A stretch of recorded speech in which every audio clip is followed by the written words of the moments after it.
مال اللہ کی راہ میں خرچ کرنے کا حکم ارشاد فرمایا۔ پیارے بھائیوں، مال کے متعلق ہی چند باتیں آپ کے گوش گزار کروں گا۔ اللہ رب العزت نے قرآن پاک میں ارشاد فرمایا، یا ایھا الذین آمنوا لا تلھکم اموالکم ولا اولادکم عن ذکر اللہ، کیا ایمان والو، اللہ تبارک و تعالیٰ کی یاد سے، اللہ تبارک و تعالیٰ کے ذکر سے تمہیں تمہاری اولاد اور تمہارا مال کہیں غافل نہ کر دے۔ وَمَن يَفْعَلْ ذَلِكَ فَأُولَٰئِكَ هُمُ الْخَاسِرُونَ، اور جو ایسا کرے پس وہ نقصان اٹھانے والا ہے۔ اس آیت مبارکہ میں اللہ تبارک و تعالیٰ نے دو چیزوں کا ذکر فرمایا۔ دو چیزیں ایسی ہیں جو اللہ تبارک و تعالیٰ کے ذکر سے بندے کو غافل کر دیتی ہیں۔ اللہ فرماتا ہے وَمَن يَفْعَلْ ذَلِكَ فَأُولَٰئِكَ هُمُ الْخَاسِرُونَ، کہ جو بھی ایسا کرے، یعنی جس کو بھی میری یاد سے اس کا مال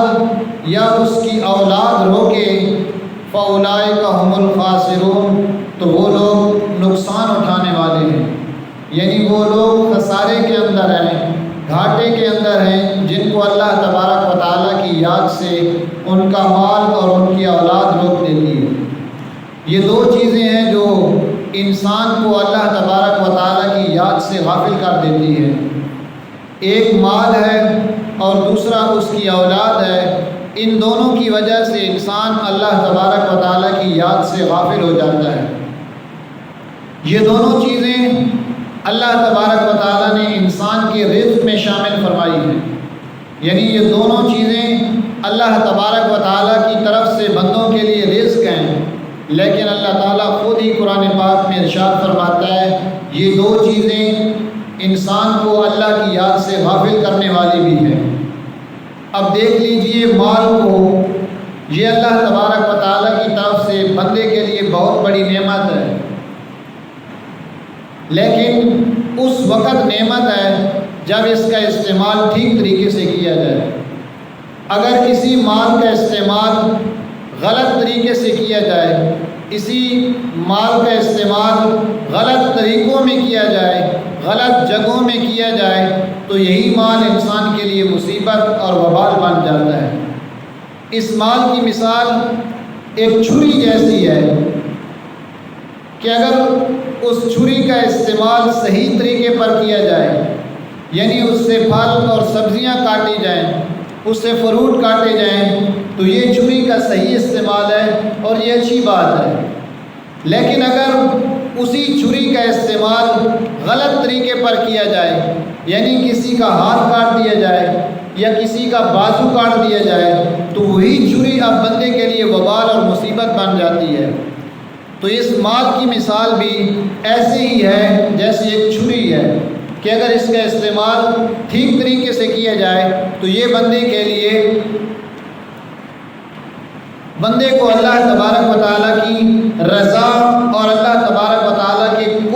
قریب کرنے کا ایک طریقہ ہے، یعنی مال کے ذریعے اللہ تبارک و تعالیٰ کی بندہ قربت بھی حاصل کر سکتا ہے، لیکن یہی مال بندے کے لیے وبال اور مصیبت بھی بن سکتا ہے۔ حدیث پاک میں آتا ہے کہ قیامت کے دن یہی اولاد اور یہی بندے کا مال گلے کا طوق بن جائے گا، گلے کا پٹا بن جائے گا۔ آج آپ دنیا بھر کے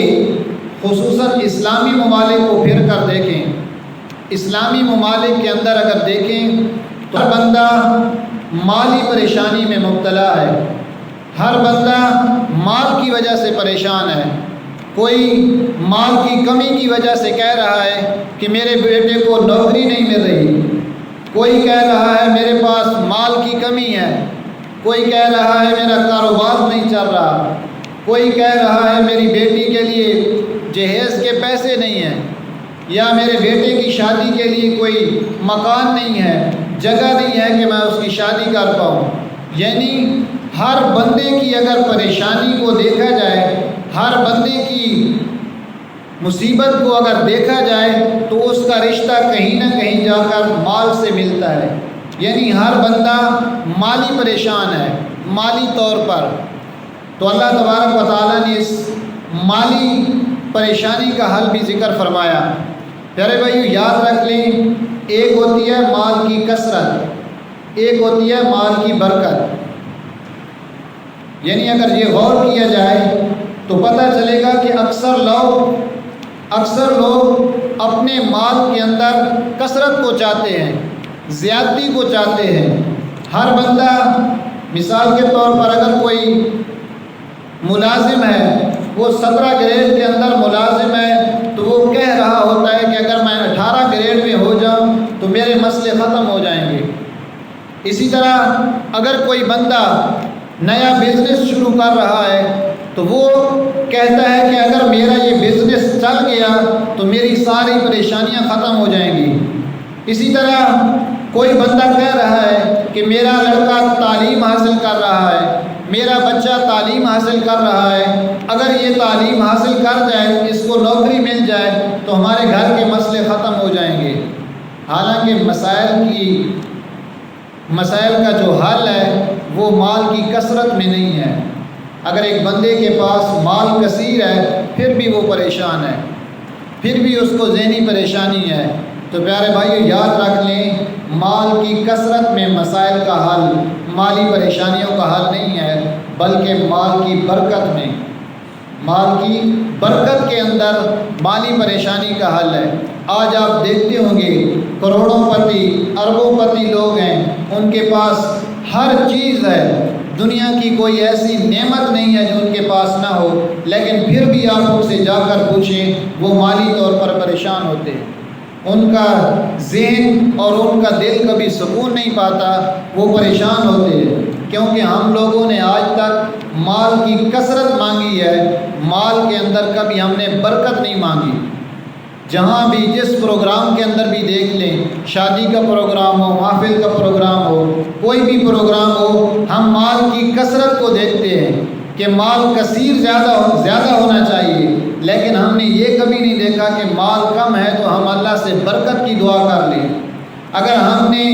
2 دیگوں کی جگہ 1 دیگ پکائی ہے تو ہم اس کے اندر ہی برکت کی دعا کر لیں کہ اللہ تبارک و تعالیٰ اس کے اندر برکت ڈال دے کہ یہی مال ہمارا ایک پروگرام کے لیے کفایت کر جائے۔ لیکن یاد رکھ لیں، مالی پریشانیوں کا حل صرف اور صرف مال کی برکت کے اندر ہے۔ اللہ تبارک و تعالیٰ سے مال کی برکت طلب کیا کریں، اللہ تبارک و تعالیٰ سے مال کی کثرت طلب نہ کیا کریں، کیونکہ آپ مال کی کثرت والے لوگوں کو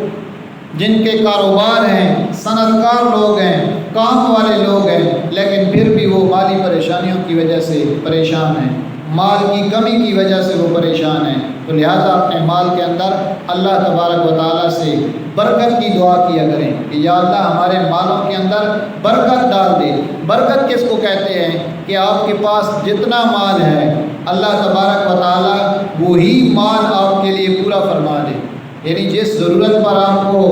جس جگہ پر آپ نے مال خرچ کرنا ہے اور آپ اپنے دل میں سوچ رہے ہیں کہ یہ مال وہاں پر کم ہوگا، تو آپ اس مال کے لیے برکت کی دعا کریں اور وہی مال اللہ تبارک و تعالیٰ کفایت والا بنا دے گا، وہی مال بندے کے لیے کافی ہو جائے گا۔ آج کے مادی دور میں ہم نے روٹی اور رزق کو نصب العین بنا لیا ہے، یعنی ہمارا مقصد صرف اور صرف روٹی اور روزی کمانا رہ گیا۔ روٹی کو پہلے دور کے اندر اتنی اہمیت حاصل نہیں تھی جتنی آج ہم نے روٹی کو اہمیت دے دی ہے۔ اب دیکھیں، ایک بندہ روٹی کماتے کماتے اپنے مالک کو ناراض، یعنی خالق خدا کو ناراض کر بیٹھتا ہے۔ خالق کائنات کو بندہ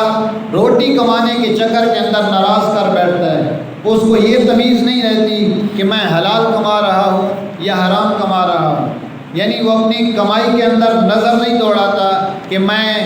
مال حلال کا کما رہا ہوں یا میرا مال جو آ رہا ہے تو یہ کہیں حرام کے رزق سے، حرام کے وسیلے سے تو نہیں آ رہا۔ بندے کو روٹی کی فکر نے آج اتنا اس معاملے کے اندر آگے بڑھا دیا کہ بندے کو حلال اور حرام کی تمیز نہیں رہتی۔ بندہ روٹی کی کثرت کو اور زیادہ روٹی کو زیادہ رزق حاصل کرنے کی لگن میں لگا رہتا ہے، لیکن یاد رکھ لیں کہ جتنی پیٹ خالی ہونے کے فوائد ہیں اتنے پیٹ بھرے کے زیادہ نقصانات ہیں۔ آج آپ پیٹ بھرے ہوئے کے نقصانات کو زیادہ دیکھ رہے ہوں گے۔ کوئی شوگر کا مریض ہو رہا ہے، کوئی بلڈ پریشر کا مریض ہو رہا ہے، کسی کو ہیضے کی بیماری ہو رہی ہے، کسی کو ذیابیطس کی بیماری ہو رہی ہے، یعنی طرح طرح کی بیماریاں بڑھ رہی ہیں، اور ان کی وجہ صرف اور صرف ہمارا پیٹ بھر کر کھانا ہے۔ یعنی صرف اور صرف ہم نے اپنی زندگی کا مقصد روٹی بنا لیا، ہم صرف اور صرف روٹی کے پیچھے پڑ گئے، اور اس کے علاوہ ہم رب تعالیٰ سے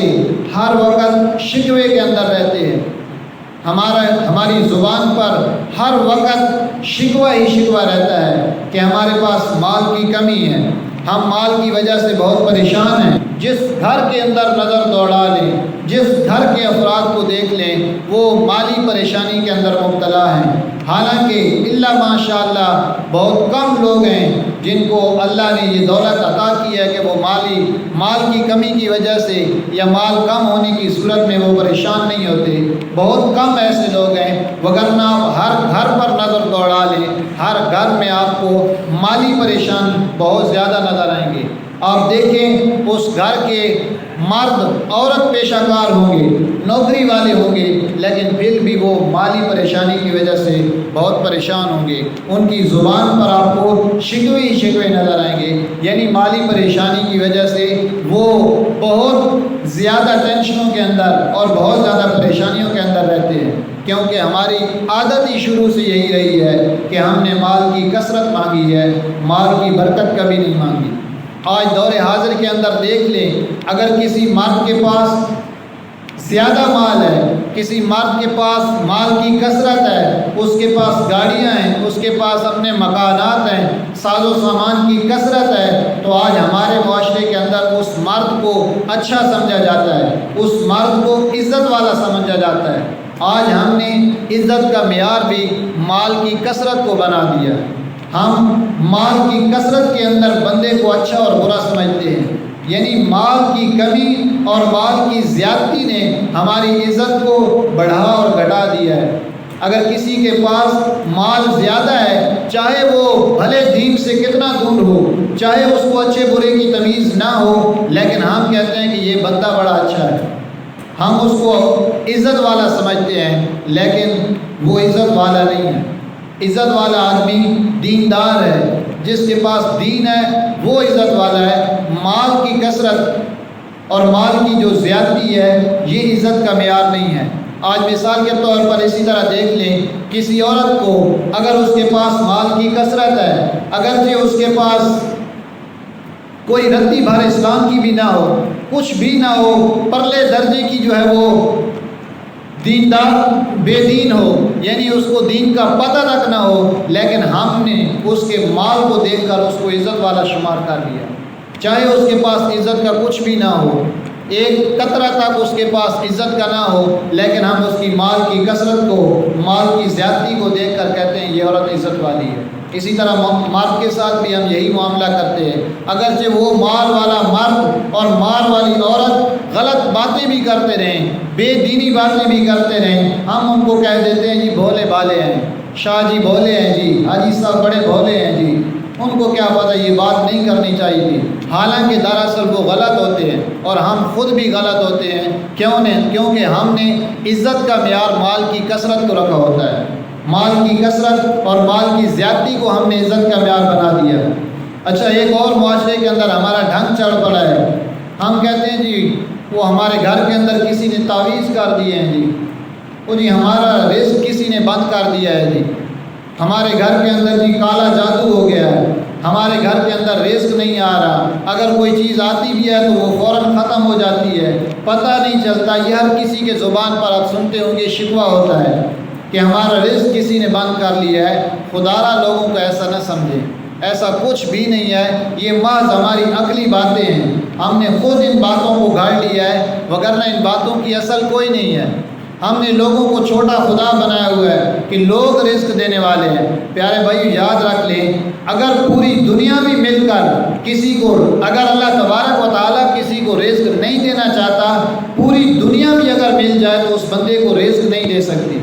اور اگر اللہ تبارک و تعالیٰ کسی کو رزق دینا چاہے تو کوئی پوری دنیا بھی مل کر اس بندے کا رزق روک نہیں سکتی۔ تو رزق کا معیار اللہ تبارک و تعالیٰ کے ہاں ہے۔ اللہ تبارک و تعالیٰ جسے رزق دینا چاہے اللہ رزق دیتا ہے، اور اللہ تبارک و تعالیٰ اگر کسی کا رزق روکنا چاہے تو اللہ تبارک و تعالیٰ کسی کا رزق روک بھی سکتا ہے۔ یہ صرف اور صرف اللہ کے بس میں ہے، کسی بندے کے اختیار میں کسی بندے کا رزق نہیں ہے کہ کوئی بندہ دوسرے بندے کا رزق مقرر کرے یا دوسرے بندے کا رزق روکے۔ صرف اور صرف مومن آدمی اس بات کو دیکھتا ہے، وہ حلال کمائی کو اور اپنے ہاتھ کی کمائی کو دیکھتا ہے۔ مومن کی صرف اور صرف حلال کی کمائی یعنی ہاتھ کی کمائی پر نظر ہوتی ہے۔ آپ بندہ اگر محنت کرے تو محنت کے اندر برکت بھی ہے اور عظمت بھی ہے۔ ایک صحابی رسول ایک مرتبہ حضور علیہ الصلوۃ والسلام کی بارگاہ میں آئے، آپ علیہ الصلوۃ والسلام سے اس نے مصافحہ کیا، آپ کو ہاتھ ملایا۔ حضور علیہ الصلوۃ والسلام نے اس کے جب ہاتھ لیا تو آپ علیہ الصلوۃ والسلام کو محسوس ہوا کہ اس کے ہاتھ پر چھالے پڑے ہوئے ہیں، اس کے ہاتھ پر دانے نما ہیں۔ حضور علیہ الصلوۃ والسلام نے اس صحابی سے سوال کیا، اے صحابی یہ تیرے ہاتھوں کو کیا ہو گیا ہے، یہ تیرے ہاتھوں کے اندر چھالے کیوں ہیں؟ تو صحابی نے عرض کی، یا رسول اللہ صلی اللہ علیہ وسلم میں ایک مزدور آدمی ہوں، پہاڑی پر کام کرتا ہوں، سارا دن ہتھوڑے سے پتھر توڑتا ہوں اور اس سے اپنا رزق کماتا ہوں۔ حضور علیہ الصلوۃ والسلام نے عرض کی، حضور علیہ الصلوۃ والسلام نے مسکرا کر دیکھا اور فرمایا، القاسب و حبیب اللہ، کہ ہاتھ کی کمائی کرنے والا اللہ تبارک و تعالیٰ کا محبوب ہے۔ ایک اللہ کا محبوب میں ہوں، حضور علیہ الصلوۃ والسلام نے فرمایا ایک اللہ کا حبیب میں ہوں، اور دوسرا القاسب و حبیب اللہ، ہاتھ کی کمائی ہاتھ سے کمانے والا وہ اللہ تبارک و تعالیٰ کا محبوب ہے۔ تو پیارے بھائی یاد رکھ لیں، ہاتھ کی محنت کے اندر برکت ہے، ہاتھ کی کمائی کے اندر برکت ہے۔ اگر کوئی بندہ ہاتھ سے رزق حلال کماتا ہے تو اس مال کے اندر برکت بھی ہے اور اس مال کی کمی بھی کبھی بندے کو محسوس نہیں ہوتی۔ بندہ اگر حلال کما کر لائے اور اپنے گھر والوں کو حلال کھلائے تو اس مال کی کمی کے اندر بھی بندے کو کبھی کوئی پریشانی نہیں ہوئی کہ میرے پاس مال کم ہے۔ یاد رکھ لیں، آج اپنے معاشرے کے اندر نظر دوڑا لیں کہ جس کا مال حرام وسائل سے آتا ہے، حرام طریقے سے آتا ہے، اور ایک بندہ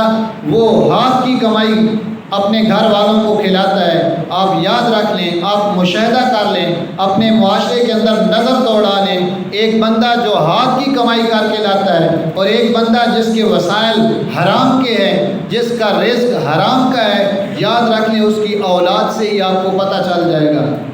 اس کی کمائی سے، جس کی اولاد حلال کی کمائی کھا رہی ہے اس کی اولاد باعزت بھی ہوگی،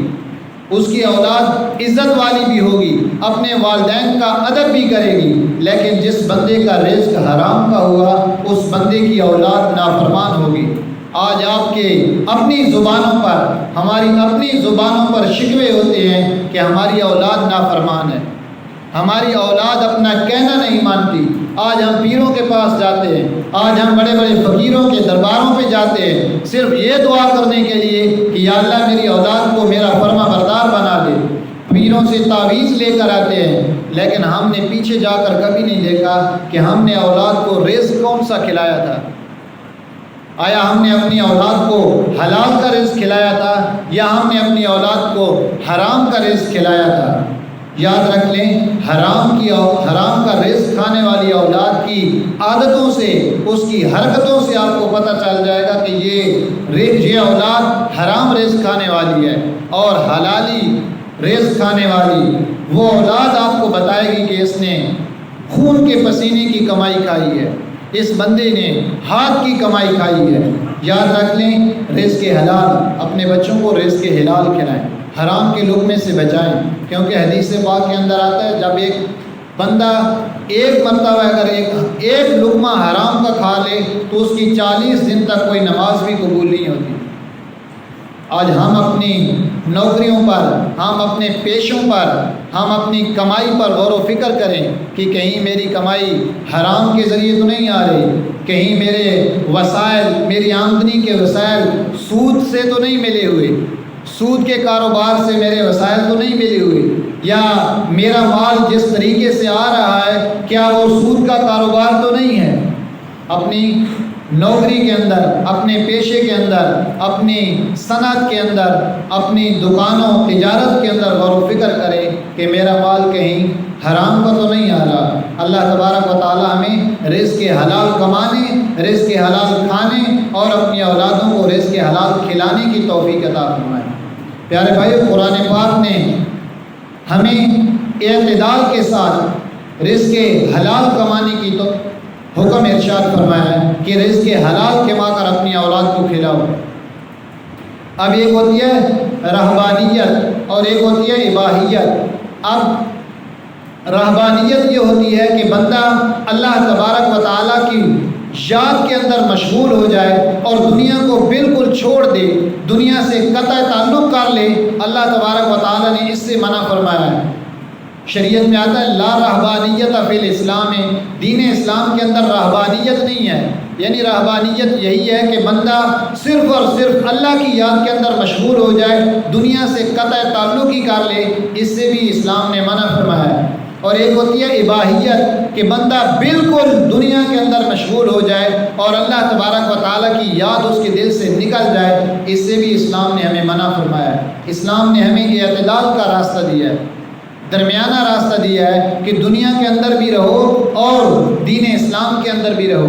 یعنی اسلام کے اندر رہ کر اسلام کے قوانین اور اسلام کے شرائع پر عمل کر کے روزی کماؤ، رزق حلال کماؤ۔ تو پیارے بھائیو، رزق حلال کماؤ۔ میں نے پہلے ذکر کر دیا کہ مال کی کثرت نہ مانگو، مال کی برکت مانگو۔ اللہ تبارک و تعالیٰ سے ہم مال کی کثرت مانگتے ہیں، ہم مال کی زیادتی کا سوال کرتے ہیں، لیکن ہم نے کبھی بھی اللہ تبارک و تعالیٰ سے مال کی برکت کا سوال نہیں کیا۔ اگر ہم اللہ تبارک و تعالیٰ سے برکت کا سوال کرتے تو اب آج ہماری زبانوں پر رزق کے مسائل کے شکوے نہ ہوتے،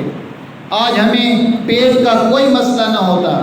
آج ہمیں اس پیٹ کی خاطر طرح طرح کے فریب، طرح طرح کے جھوٹ ہمیں نہ بولنے پڑتے، کیونکہ ہم نے صرف اور صرف مال کی کثرت کا سوال کیا۔ آج ہم مال کی کثرت کے اندر لگے ہوئے ہیں، مال کو جمع کرنے کے اندر لگے ہوئے ہیں، لیکن ہم نے کبھی بھی تھوڑے مال پر قناعت اختیار نہیں کی، یعنی تھوڑے مال پر ہم کبھی بھی راضی نہیں ہوئے، لیکن اللہ تبارک و تعالیٰ نے اس مال اور اولاد کو فتنہ قرار دیا۔ اللہ تبارک و تعالیٰ قرآن پاک کے اندر ارشاد فرماتا ہے انما اموالکم ولا اولادکم، انما اموالکم و اولادکم فتنہ،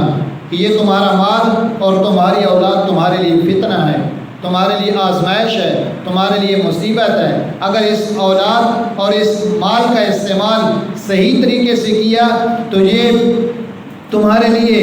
جنت کا ذریعہ ہے، لیکن اگر تم اس مال کی محبت کے اندر پڑ گئے، اولاد کی محبت کے اندر پڑ گئے اور اللہ کی یاد سے تم غافل ہو گئے تو یہ تمہارے لیے جہنم کا ایندھن ہوگا۔ کیونکہ جب بندے کے پاس مال کی کثرت آتی ہے، جب بندے کے پاس مال زیادہ ہو جاتا ہے تو بندہ گناہوں کے اندر اور بڑھ جاتا ہے،